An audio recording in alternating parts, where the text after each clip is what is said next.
Hello, everybody. It's Friday. Mim and I here are in a band called Low, and Steve is the bass player, and he lives in Minneapolis, and he is staying safe and indoors and all that. So, hello to Steve and to everyone else who is being smart, and to all the people who have to stay in because it's dangerous for them specifically, and a lot of wild mavericks, a lot of freedom-loving people out there, keeping it not very safe for people who are very at risk. So please be kind. Thanks for tuning in an hour late. Yeah, we're sorry. Our daughter cut her hand at work, so we've been out down helping her get stitched up, Yeah. etc. All right, so we're gonna play some songs. I hope you're doing all right, and we'll maybe look at the garden again here later. It's been a nice hot day, so we'll see what happens. I'm doing that order. Yeah, I think so. You think? It seems fine to me. I don't know. If you want to switch it up, I don't mind. I think that's really cool.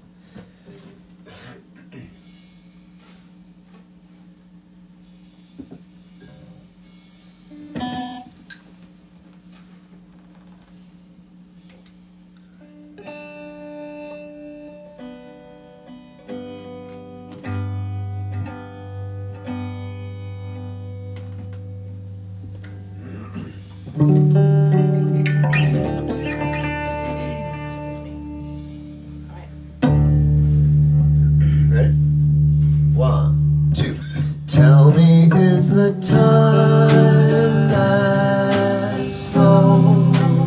Only when your eyes are closed do we stand and wait some more.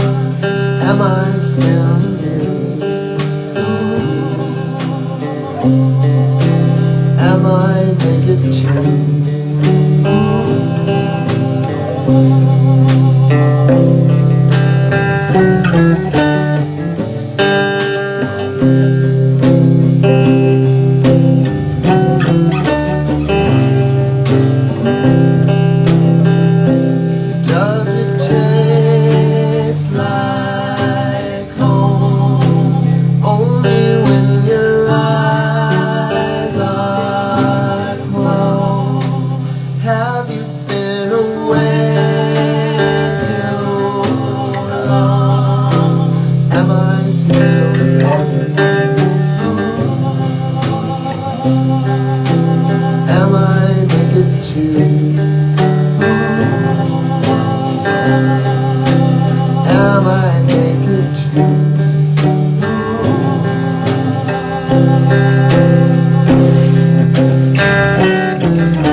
Yeah, okay,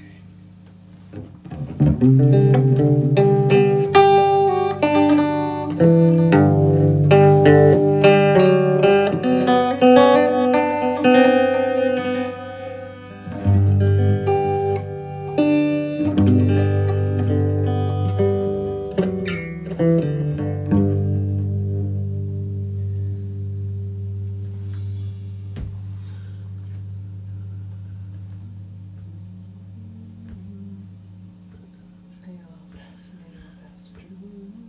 Yeah.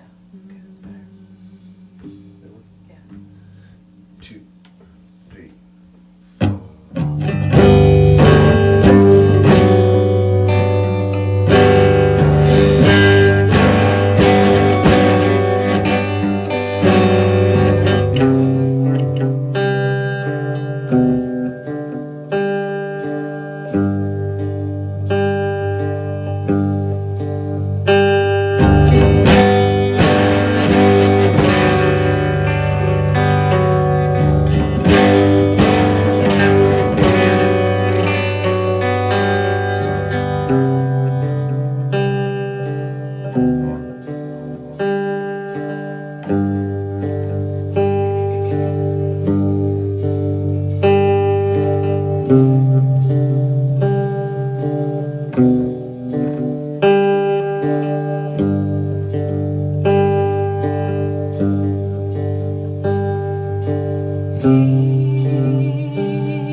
On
Any news, Laurel? A lot of people think you're an angel. Let's see, Alan's a guitar god, so I guess that's pretty good. That's nice, but Someone's jealous of your hair, Alan.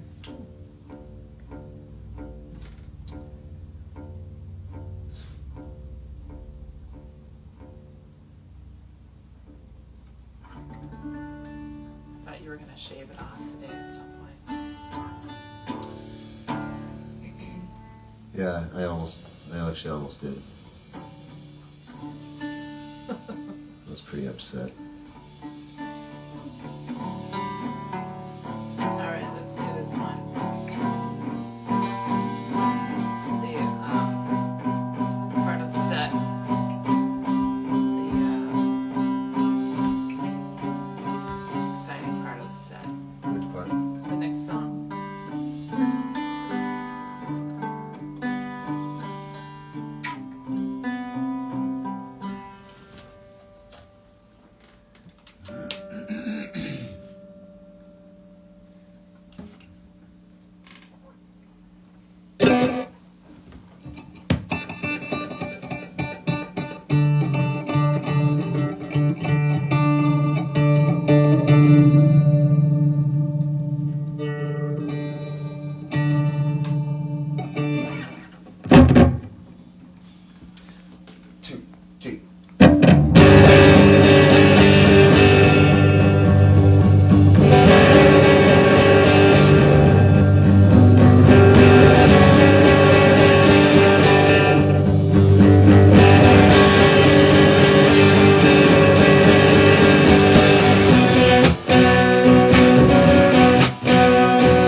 Alright, you keep that beat going. I'm gonna rap.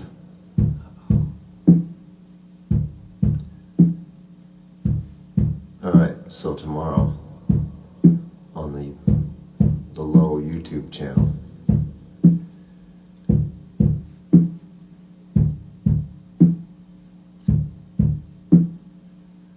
we're gonna have the first episode of Fansplaining up.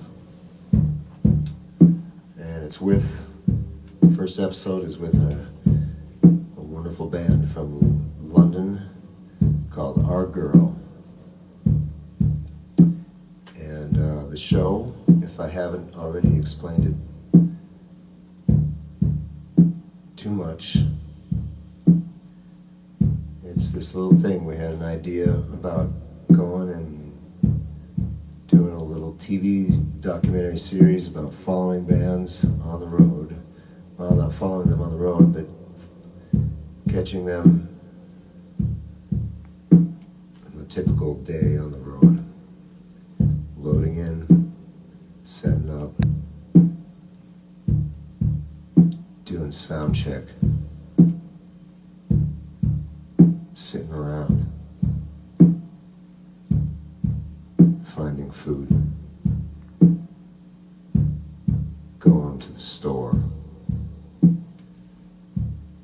doing that thing you do just before you go on stage. Then going on stage, You're giving the whole thing away.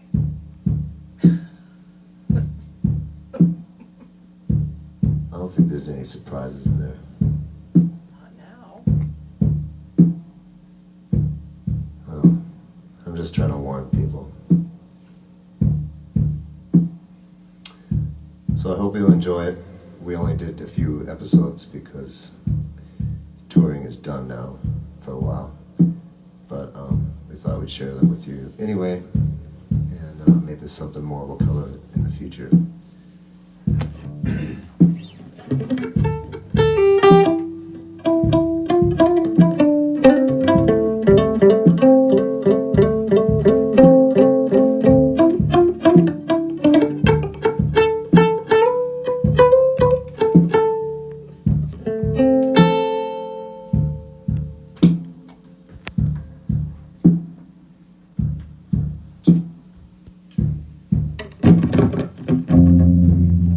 Took our pills. It changed the world. We had our fill, but when we realized that we were dragonflies, we knew we had to try to find a way to get more pills.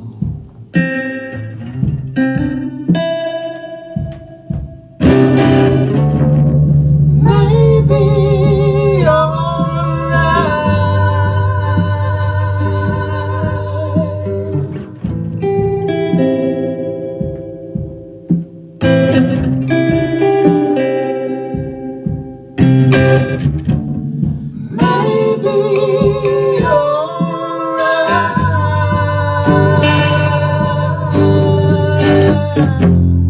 oh, dragonfly,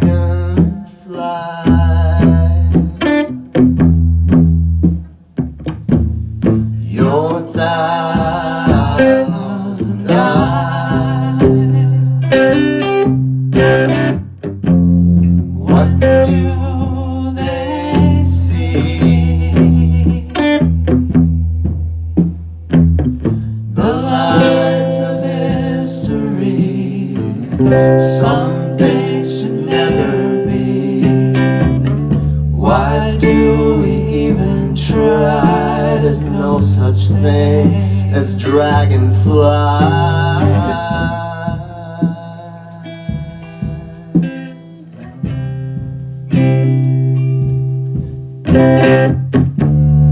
Maybe you're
All right, thanks everybody. That was fun, and we will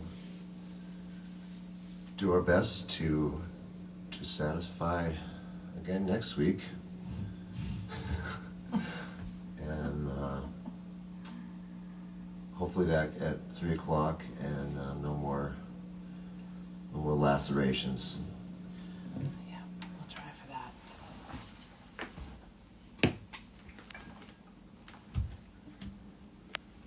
All right. Anything else we can think of that needs to be mentioned? All right, we'll go out to the garden then and check the progress.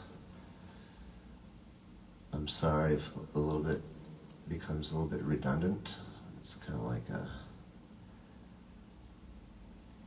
a gardening episode of Midnight Gospel, but so let's go check that out. Thanks again, everybody. Keep searching for artists, new artists, and people that have not been heard very much, and find some good people that you can contribute a little bit to if you can, and continue the positive And forward. thanks to those that keep contributing to Yeah. us. And We thank you, really everybody. appreciate that. Yeah, it's kind of you. You guys are too much. All right, let's do this. Anything else, Lee? No. Okay. All right. All right, thanks, Laurel. You're welcome. All right, let's see what happens here.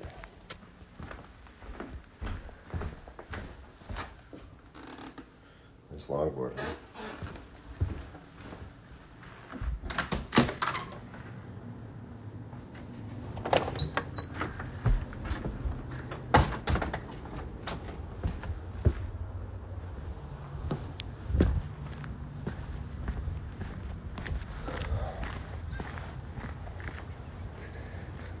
Well, maybe I'll try not to talk so much this time. I'll just kind of look at things.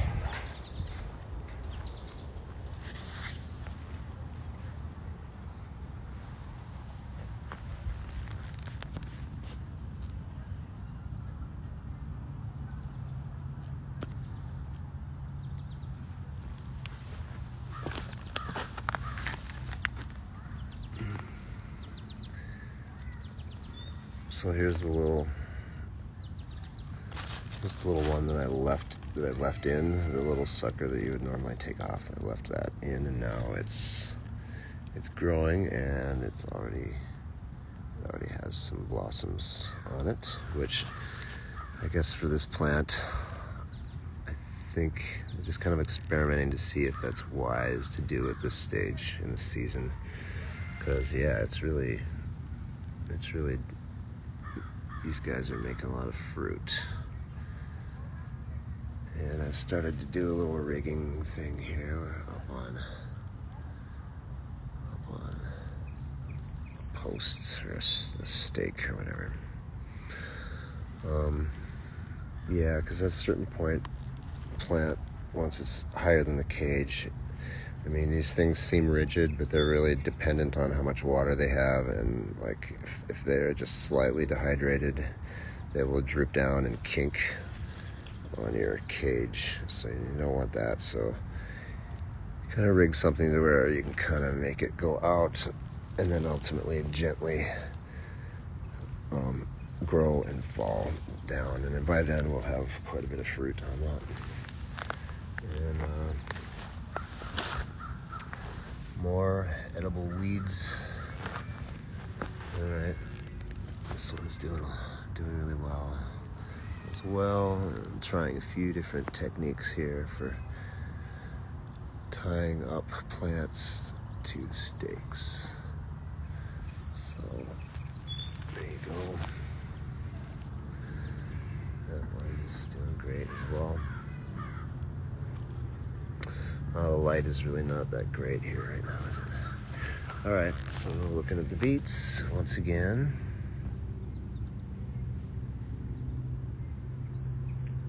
That's the one that transplanted that was looking tough, and it is coming back, looking good. And even some of these beets that got hit by the hail are starting to look better. And that poor thing really got beat up. Here's where I pulled a beet that I started in the window early just to test out some seeds, and I stuck it in the garden after it sprouted, and it grew really fast, and it was almost too big when I picked it. The red or purple carrots are coming along, and here's the row of golden beets. So with beets, a lot of times when they start getting a little big, they'll start peeking out a little bit, and because they're expanding, and sometimes they'll want to come out of the ground a little bit, and sometimes you gotta come along, and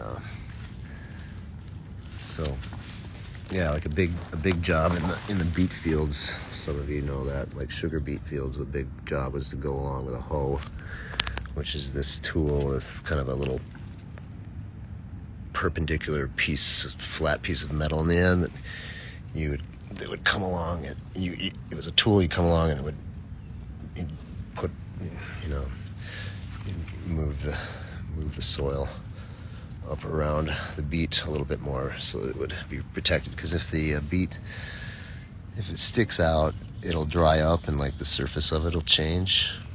Now I gotta get a better example, maybe where we can actually see one. There we go. Here, this one's all right. Anyway, you can kind of, sorry I keep getting cut off, but you can kind of see that one sticking out, and you gotta put dirt up around it so that it doesn't get exposed, and it keeps the beet that's under there tender, I guess. I don't know, I'm trying to figure out the words for it, but all right. Anyway, that's beets. But yeah, you kind of cover them up, and then just make sure they get water somewhat regularly, and they'll just keep cruising. Here's a volunteer. This volunteer tomato, that there were 3 of them, remember, and the hail kind of took out 2 of them, and it's doing great. And it's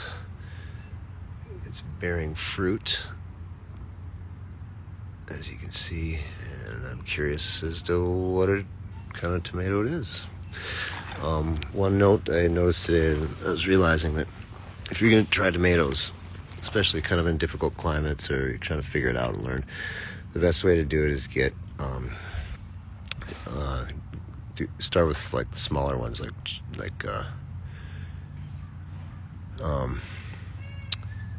cherry tomatoes, like the little ones, because they really jump. They really get going really fast, and it's cool because there's a lot of them, and you're not sitting like that. Anyway, this is a volunteer. Well, all right. That's a volunteer as well that grew next to this cabbage. The cabbage is not doing too bad. About a baseball size. Anyway, this is a volunteer, and this is, I believe, a cherry tomato, because I can kind of tell by the leaves, and then these blossoms are pretty small, and the way it stretches out is indicative of that. But anyway, so this is kind of late. I'm just leaving it go because it's pretty, and we'll see what happens. Maybe it'll still fruit before the season's over. Ground cherries, wow, they're really blowing up. And the Brussels sprouts is doing okay, I guess. Still getting eaten. The psychedelic cabbage from last week is doing great. And I don't know. I really wish I could get over to these tomatoes that are in the far end over there, past that grouping of stakes there, because they've really blown up, and there's a cherry tomato plant on there that I think it has like 40 tomatoes on it right now, and so that's been fun, and I wish I could show you more of the greens stretch there, because it's really been colorful and pretty. I'll see if I can get maybe a shot there. Anyway. I guess just kind of... again, I wish we could get deeper into the garden and show you a few more things going on there. But, so as it is, let's go look at the peas. Peas will get ahead of you really fast. So, yeah. Look at that. They're already I have too many, and they're already too old to eat. When this kind gets this big, they don't taste very good. And here's the now 7-foot tall thistle.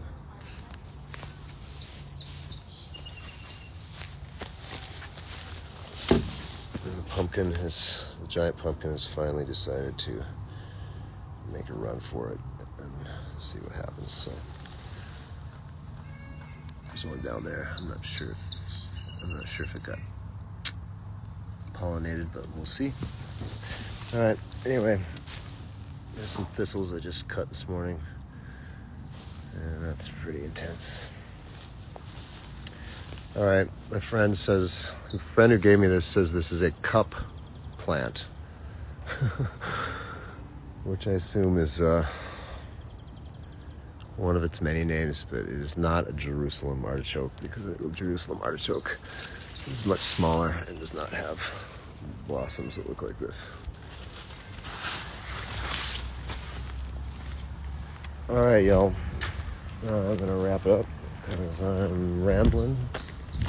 And before I say something stupid, I'm going to bid you farewell and thank you. And